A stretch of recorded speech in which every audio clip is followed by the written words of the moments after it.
বাংলাদেশে গণতন্ত্র উত্তরণের লক্ষ্যে বিএনপি প্রথম থেকেই একটি সুস্পষ্ট জাতীয় নির্বাচনী রোডম্যাপ দাবি করে আসছে। আপনারা জানেন যে আমরা এটা প্রকাশ্যভাবে দাবি করে আসছি।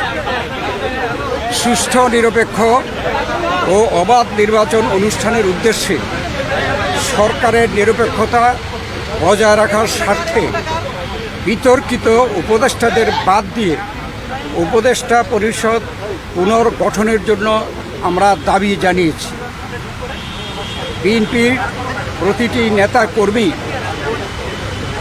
ব্যক্তিগতভাবে, রাজনৈতিকভাবে, পারিবারিকভাবে সবচেয়ে বেশি ক্ষতিগ্রস্ত হয়েছে আওয়ামী লীগের আমলে, এবং সেই জন্য আওয়ামী লীগের বিচার সবচেয়ে বেশি দাবি করে বিএনপি। এই বিচার প্রক্রিয়া কোনোভাবে অসম্পূর্ণ থাকলে বিএনপি সরকারের দায়িত্বে